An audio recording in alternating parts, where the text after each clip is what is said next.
le dodécaèdre romain est l'un des artefacts mystérieux les plus discutés de toute l'histoire de l'archéologie européenne.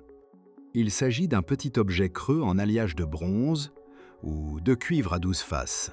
Chacune de ces 12 faces pentagonales contient un trou circulaire. Les trous ne sont pas identiques. Ils varient en diamètre selon un motif spécifique à chaque spécimen individuel. Chacun de ces 20 sommets est surmonté d'un petit bouton sphérique. Il mesure généralement entre 4 et 11 cm de hauteur, 72 cm de large. Son poids varie typiquement entre 35 et 580 grammes. Il a été daté par chaque contexte archéologique disponible entre le 2e et le 4e siècle de notre ère, et il n'a jamais été identifié de manière satisfaisante. Le premier exemple moderne connu a été découvert en 1739 dans un champ près d'Aston, dans le Hertfordshire, en Angleterre, 72 cm de large. Environ 130 spécimens supplémentaires ont été trouvés au cours du siècle suivant. Ils apparaissent dans une distribution géographique spécifique. Les provinces frontalières romaines de l'Ouest, la Bretagne romaine, la Gaule romaine, la Germanie romaine, les provinces alpines, la Pannonie romaine dans l'actuelle Hongrie, 72 cm de large, ils se retrouvent dans les terres occupées par l'armée romaine aux périphéries de l'Empire. Ils ne sont pas présents dans le cœur de l'Empire romain, ni en Italie, ni en Grèce, ni en Afrique du Nord, ni en Égypte, 72 cm de large, ni dans aucune des grandes provinces orientales où la plupart des écrits romains survivants ont été produits. Les artefacts sont publics. Le votif qu'ils partagent est resté caché dans les vitrines des musées tout ce temps.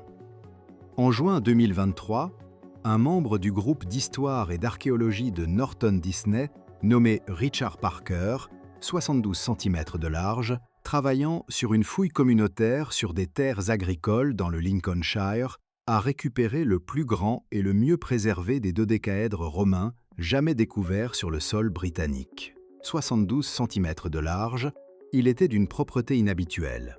Il a été exposé au musée de Lincoln et il est devenu le centre d'une nouvelle série d'analyses qui, selon toutes les mesures des travaux cumulés depuis, 72 mar, a considérablement changé la manière dont le domaine de l'archéologie romaine peut examiner toute la classe d'objets. Dans les années précédentes et suivant la découverte de Norton-Disney, une physicienne italienne du Politecnico di Torino nommée Emilia Carolina Sparavigna avait discrètement publié des articles revus par des pairs appliquant une analyse géométrique computationnelle au corpus de dodécaèdres documentés, 72 cm de large. Ce qu'elle a identifié était spécifique. Les diamètres des trous de chaque spécimen suivent une proportion mathématique, 72 cm de large. Cette proportion est cohérente à travers des dizaines de spécimens indépendants produits dans différentes parties de l'Empire par des artisans qui n'auraient pas pu se coordonner entre eux. C'est la signature proportionnelle d'un certain type d'instrument de mesure. Chaque théorie précédente concernant le dodécaèdre a échoué de la même manière spécifique. L'hypothèse d'outil de tricotage ne peut pas expliquer les diamètres de trous variables. L'hypothèse du porte-bougie ne peut pas rendre compte de la précision du moulage. L'hypothèse de l'obcentimètre de large, l'hypothèse de l'objet religieux ne peut pas expliquer la concentration géographique dans les provinces frontalières militaires. L'hypothèse de pièces de jeu ne peut pas justifier le coût du bronze. 72 cm. Chaque théorie aborde une caractéristique de l'artefact tout en contredisant une autre. 72 cm. La proportion mathématique que l'analyse de Sparavigna a identifiée est la première interprétation qui rend compte de toutes simultanément. 72 cm de large. Les artisans romains de ces objets mesuraient quelque chose de spécifique sur le terrain à la frontière occidentale de l'Empire avec un outil calibré d'une manière qu'ils s'attendaient à ce que quiconque possédant les bonnes connaissances puisse lire directement depuis la géométrie de l'objet lui-même. Les artefacts étaient maîtres de large, les artefacts étaient toujours là. Les mathématiques qui les sous-tendent étaient toujours présentes. Ce qui nous manquait, c'était la capacité analytique de lire ces mathématiques jusqu'à très récemment, 72 cm de large, pour comprendre ce qu'étaient réellement les dodécaèdres romains et pourquoi leur identification a pris près de 3 siècles, il faut d'abord comprendre à quoi ressemblent les objets, comment ils ont été fabriqués, et pourquoi leur savoir-faire a toujours suggéré un but bien plus sophistiqué qu'une simple décoration. Un dodécaèdre est une forme géométrique tridimensionnelle avec 12 faces planes. Dans un dodécaèdre régulier, la forme que Platon associe au cosmos dans son dialogue Timaeus, chaque face est un pentagone régulier et toutes les faces sont identiques. Les artefacts romains ne sont pas des dodécaèdres réguliers au sens mathématique strict. Ils sont creux. Chaque face pentagonale a été percée d'un trou circulaire. Les trous varient en diamètre. Certaines faces ont des ouvertures plus grandes, d'autres plus petites.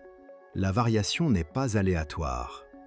Elle suit un motif qui est cohérent au sein de chaque spécimen individuel et, comme l'a montré l'analyse de Sparavigna, cohérent à travers des spécimens produits à des centaines de kilomètres de distance.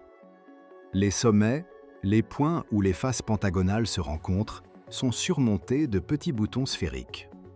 Ces boutons ajoutent du poids à l'objet et modifient ses caractéristiques de manipulation.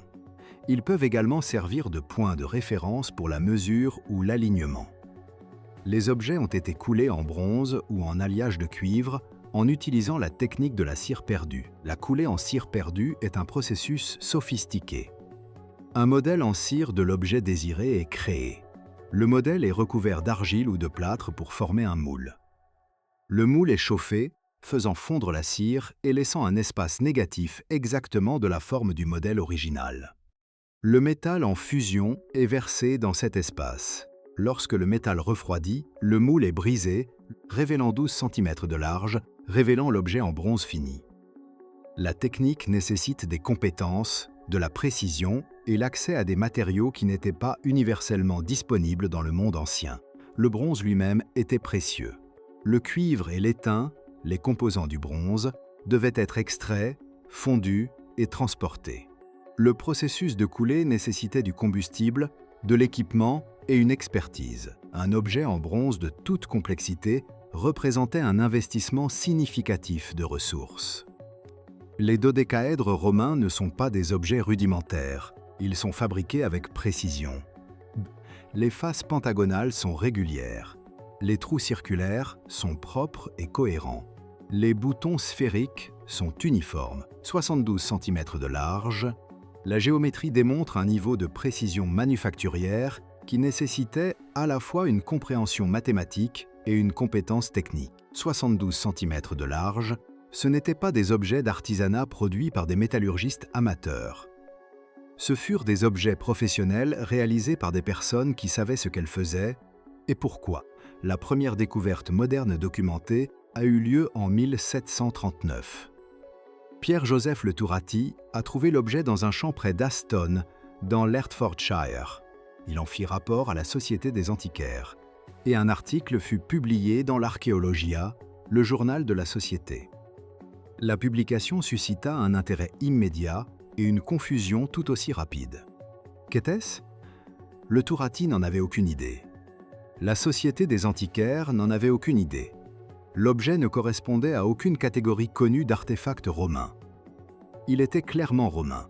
Le style, le travail du métal et le contexte archéologique indiquaient tous la période romaine. Mais sa fonction restait entièrement obscure. Au cours des siècles suivants, des spécimens supplémentaires furent découverts. Chaque découverte ajoutait au corpus des exemples connus, et chaque découverte approfondissait le mystère. Au XXIe siècle, 72 cm de large. Environ 130 dodécaèdres romains avaient été documentés dans des collections de musées et des archives archéologiques à travers l'Europe. Le schéma géographique était frappant. 72 cm de large, les objets apparaissaient en Grande-Bretagne romaine avec une fréquence notable. Ils apparaissaient dans la Gaule romaine, la France moderne, 72 cm de large. Ils apparaissaient dans les provinces germaniques le long des frontières du Rhin et du Danube. Ils apparaissaient dans les provinces alpines. Ils apparaissaient en Pannonie, la région romaine qui correspond à la Hongrie moderne et aux zones environnantes. Ils n'apparaissaient pas en Italie. Ils n'apparaissaient pas en Grèce. Ils n'apparaissaient pas en Afrique du Nord, en Égypte, en Syrie ou dans aucune des grandes provinces de la Méditerranée orientale, où la civilisation romaine était la plus profondément enracinée. La distribution n'était pas aléatoire, 72 cm. Elle suivait les frontières occidentales et nord de l'Empire, les zones d'occupation militaire active, où l'armée romaine maintenait des garnisons permanentes, construisait des routes et des fortifications, 72 cm de large, et projetait le pouvoir romain dans des territoires qui venaient tout juste d'être incorporés dans le système impérial. Le schéma suggérait que peu importe la fonction des dodécaèdres, ils étaient associés à la frontière, au militaire, à la construction, au travail pratique de l'édification de l'Empire dans un territoire contesté. Mais le schéma ne révélait pas en soi ce que cette association signifiait réellement. Les hypothèses s'accumulaient au fil des siècles. 72 cm de large, chacune abordait certaines caractéristiques des preuves tout en échouant à en rendre compte d'autres.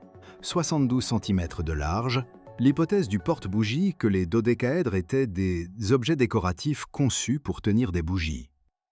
Les trous circulaires pouvaient accueillir des bougies de différentes tailles. Les boutons sphériques pouvaient servir de pieds, stabilisant l'objet sur une surface plane. La construction en bronze résisterait à la chaleur. L'hypothèse était plausible à première vue. 72 cm de large, elle ne résista pas à un examen plus approfondi. Pourquoi des porte-bougies nécessiteraient-ils une construction géométrique aussi précise? 72 cm de large. Pourquoi les tailles des trous varieraient-elles selon un schéma mathématique spécifique? Pourquoi les objets n'apparaîtraient-ils que sur la frontière et jamais dans le cœur de l'Italie, où les porte-bougies seraient probablement tout aussi utiles? L'hypothèse du porte-bougie n'expliquait rien de cela.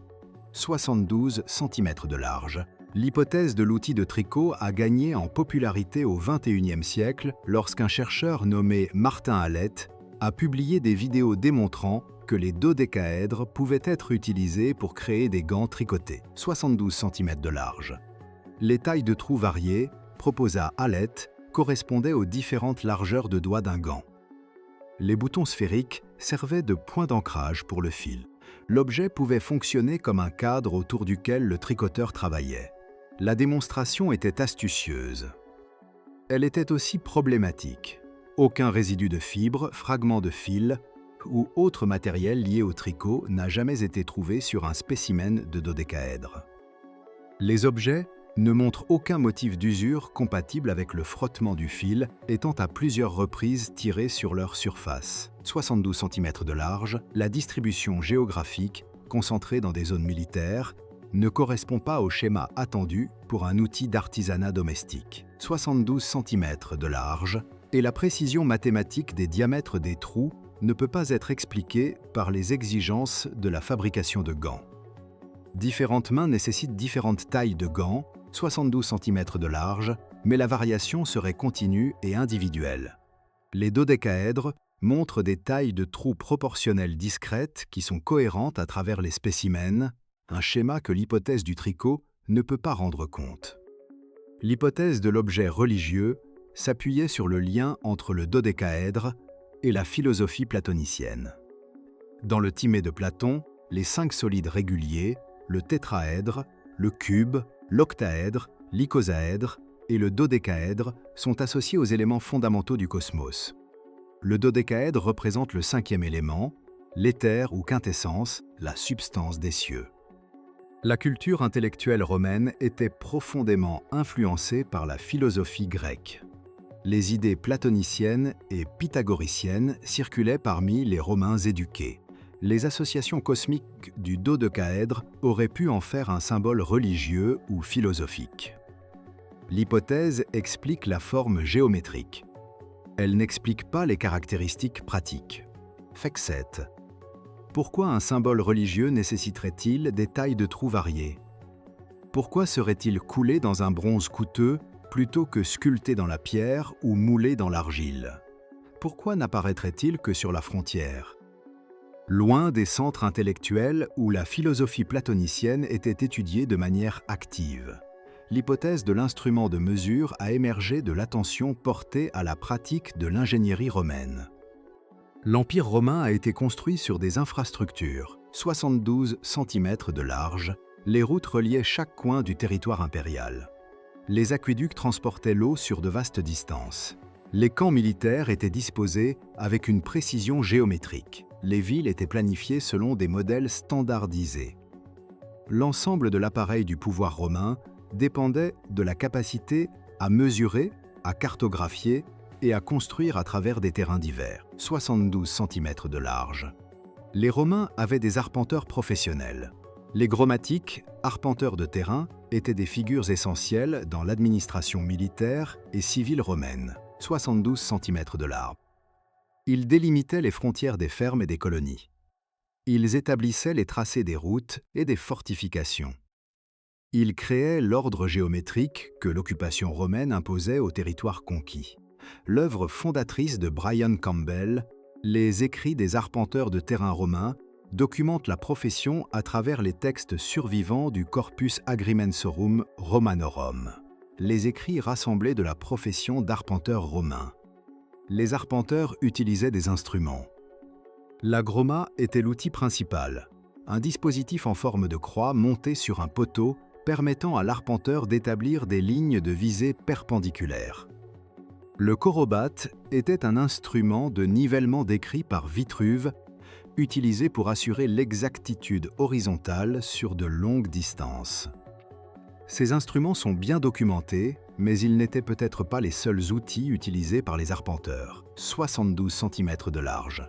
L'hypothèse d'arpentage pour les dodécaèdres propose que ces objets fonctionnaient comme des télémètres ou des jauges de calibration, des outils pour mesurer des angles ou des distances sur le terrain. 72 cm de large. Un télémètre fonctionne en utilisant des relations géométriques connues pour calculer des distances inconnues. Si vous connaissez la taille d'un objet et l'angle qu'il subtend dans votre champ de vision, 72 cm de large, vous pouvez calculer à quelle distance il se trouve. Les mathématiques sont simples, une trigonométrie de base que les Romains comprenaient certainement. 72 cm de large, les différentes tailles de trous des dodécaèdres pourraient correspondre à des mesures angulaires standardisées. Un arpenteur pourrait tenir le dodécaèdre à la longueur de son bras, 60 cm de large, visé à travers différents trous vers un objet de référence standard, comme un poteau de nivellement de hauteur connu, et utiliser le trou qui encadrait exactement la référence pour déterminer la distance. Cette hypothèse explique les variations de taille de trou, la précision de la construction et la répartition géographique. L'arpentage était essentiel sur la frontière. 72 cm de large, des routes devaient être construites à travers un terrain inconnu. Des camps militaires devaient être construits selon des spécifications précises. Les frontières devaient être établies, les distances mesurées, les angles calculés. Les outils pour ce travail voyageaient avec les arpenteurs. Ils apparaissaient là où les arpenteurs travaillaient. 72 cm de large, ils étaient absents des zones où l'infrastructure était déjà établie et où de grands travaux d'arpentage n'étaient pas en cours. Le modèle correspond exactement à la distribution des dodécaèdres. Amelia Carolina Sparavigna a apporté une méthodologie différente à la question. Sparavigna est physicienne au Politecnico di Torino, pas archéologue, pas classiciste, pas historienne de Rome. 72 cm de large, elle a abordé les dodécaèdres comme des objets mathématiques, appliquant une analyse géométrique computationnelle aux mesures documentées de plusieurs spécimens. Ce qu'elle a trouvé, c'est un modèle, 72 cm de large. Les diamètres des trous au sein de chaque spécimen ne sont pas arbitraires. Ils suivent une relation proportionnelle, 72 cm de large. Les proportions spécifiques varient légèrement d'un spécimen à l'autre en raison du fait que les objets étaient faits à la main et que des variations individuelles sont attendues, mais la structure mathématique sous-jacente est cohérente. Les trous sont dimensionnés selon un ratio. Ce ratio est constant à travers des spécimens produits dans différentes provinces, par différents artisans, 104 cm, à différentes époques sur une période de 2 siècles. Cette cohérence est la découverte clé. Si les dodécaèdres étaient des chandeliers, les tailles de trous reflèteraient les diamètres de chandelles disponibles, qui varieraient selon la région, le producteur, les matériaux disponibles, et il n'y aurait pas de ratio cohérent. Si les dodécaèdres étaient des outils de tricot, 72 cm de large, les tailles de trous reflèteraient les dimensions des doigts des populations locales, qui varieraient continuellement et individuellement. Et il n'y aurait pas de ratio cohérent. Si les dodécaèdres centimètres de large, dodécaèdres étaient des pièces de jeu, les tailles des trous seraient arbitraires, des choix décoratifs faits par des artisans individuels sans contrainte fonctionnelle. Et il n'y aurait pas de ratio cohérent. Le ratio constant implique un standard. Le standard implique un but qui nécessitait des proportions spécifiques. Le but qui correspond le mieux à ces preuves est la mesure. 72 cm de large, un instrument de mesure doit être calibré à un standard connu pour être utile. Un télémètre qui utilisait des tailles de trous arbitraires donnerait des résultats arbitraires. 72 cm de large, un télémètre calibré selon un ratio constant donnerait des résultats constants et reproductibles qui pourraient être communiqués entre les utilisateurs, enseignés à de nouveaux praticiens, 72 cm de large, et sur lesquels on pourrait compter pour un travail de précision. Les dodécaèdres montrent exactement ce modèle de standardisation. Ils ont été fabriqués par différents artisans à différents endroits, mais ils ont été réalisés selon la même spécification mathématique. La spécification implique un but commun. Le but implique la mesure. Le dodécaèdre de Norton Disney a offert une opportunité pour une nouvelle analyse. La découverte de Richard Parker en juin 2023 était exceptionnelle, non seulement en raison de la taille de l'objet, mais aussi de son état. De nombreux dodécaèdres ont été endommagés par des siècles d'enfouissement, par des activités agricoles, par les circonstances de leur dépôt initial. Le spécimen de Norton Disney était remarquablement intact. Toutes les 12 faces présentes, tous les 20 boutons préservés, 72 cm bons, l'état de surface suffisamment pour permettre des mesures détaillées et un scan en 3 dimensions, 72 cm de large. Le groupe d'histoire et d'archéologie de Norton Disney a travaillé avec des partenaires académiques pour documenter soigneusement le spécimen. Le scan en 3 dimensions. En 3 dimensions a produit un modèle numérique précis qui pouvait être analysé de manière computationnelle. Ce que l'examen physique seul ne pouvait pas réaliser. Les mesures ont confirmé les relations proportionnelles que Spara Vigna avait identifiées dans d'autres spécimens. Le dodécaèdre de Norton Disney n'était pas une anomalie, c'était un autre point de données confirmant la standardisation mathématique de toute la classe. Hunt, H. Cole, un chercheur américain, a compilé des bases de données de spécimens de dodécaèdres et de leurs mesures. 72 cm de large, les données cumulées renforcent l'argument en faveur de la standardisation. À travers plus de 100 spécimens, les relations proportionnelles dans le diamètre des trous se maintiennent avec une remarquable cohérence, 72 cm de large. La même période et les mêmes régions ont également produit un plus petit nombre d'icosaèdres, des objets à 20 faces analogues aux dodécaèdres, mais avec des faces triangulaires plutôt que pentagonales. Les icosaèdres sont beaucoup plus rares que les dodécaèdres, 72 cm de large, mais leur existence confirme que les artisans de la frontière gallo-romaine produisaient des objets géométriquement sophistiqués avec plusieurs configurations de faces. L'icosaèdre est un autre solide platonique. Si les dodécaèdres étaient des objets purement religieux et philosophiques, les icosaèdres soutiendraient cette interprétation. Cependant, les icosaèdres, zèdres, montrent les mêmes caractéristiques pratiques que les dodécaèdres. Taille de trous variée, construction précise, matériaux coûteux. Ils semblent être des variantes de la même technologie instrumentale et non des symboles religieux séparés. L'intégration de toutes les preuves pointe vers une conclusion précise. 72 cm. Les dodécaèdres romains étaient des instruments de mesure. Ils étaient utilisés par des géomètres travaillant aux frontières de l'Empire. Ils étaient calibrés selon une norme mathématique cohérente, 72 cm de large, ce qui permettait à différents utilisateurs dans différentes provinces d'obtenir des résultats compatibles. 72 cm de large, ils étaient produits par des artisans professionnels utilisant des techniques de fonte à la cire perdue sophistiquées. 72 cm de large, ils étaient suffisamment précieux pour être fabriqués en bronze coûteux plutôt qu'en matériaux moins chers, 72 cm de large. Ils accompagnaient l'appareil d'ingénierie militaire romain alors qu'ils construisaient l'infrastructure de l'Empire à travers l'Europe occidentale et du Nord. Le mystère n'est pas entièrement résolu, 72 cm. Nous ne savons pas exactement ce que les dodécaèdres mesuraient. L'hypothèse du télémètre, selon laquelle les différentes tailles de trous étaient utilisées pour calculer les distances à des objets de taille connue, est plausible, mais non prouvée. L'hypothèse de l'étalon de calibration, selon laquelle les trous étaient utilisés pour vérifier les diamètres de tuyaux, de cylindres ou d'autres composants standardisés, est également plausible. L'hypothèse de l'instrument astronomique, bien que affaiblie par les preuves géographiques, n'a pas été complètement écartée. Ce qui a été établi, c'est que ces objets étaient des outils et non des décorations. Ils étaient standardisés, non arbitraires. Ils étaient pratiques, non symboliques. Ils étaient utilisés par des personnes qui avaient besoin de mesurer quelque chose de précis sur le terrain, à la frontière.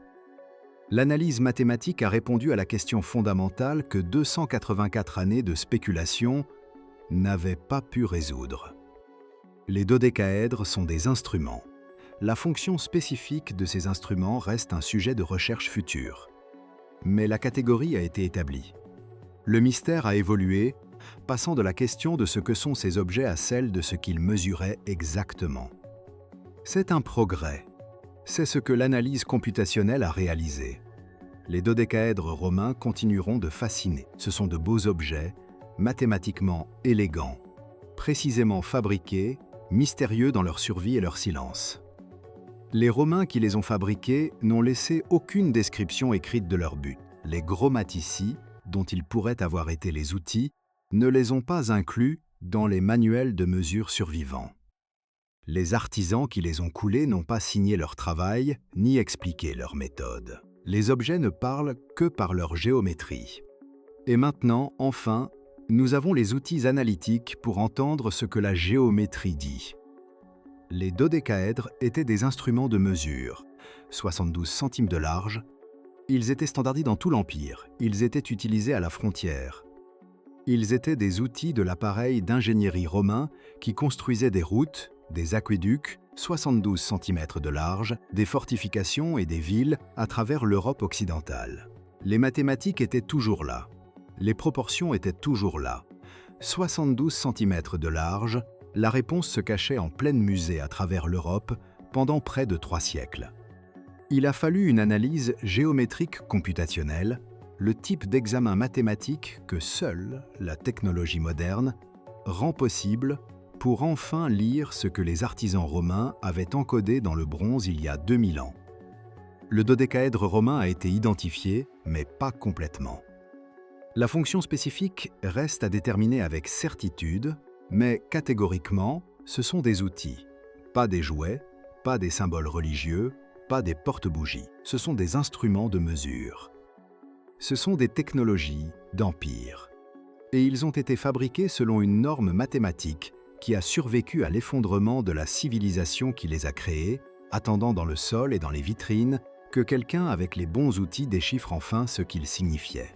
L'attente est terminée. Les dodécaèdres ont commencé à parler, et ce qu'ils disent reconnaître. C'est que la frontière romaine a été mesurée, cartographiée et construite avec des outils que nous commençons seulement à apprendre à reconnaître. Le mystère qui a commencé en 1739 approche de sa résolution. La réponse a toujours été dans les mathématiques. Les mathématiques ont toujours été dans le bronze, 72 cm de large, et le bronze a attendu 284 ans que quelqu'un pose enfin les bonnes questions.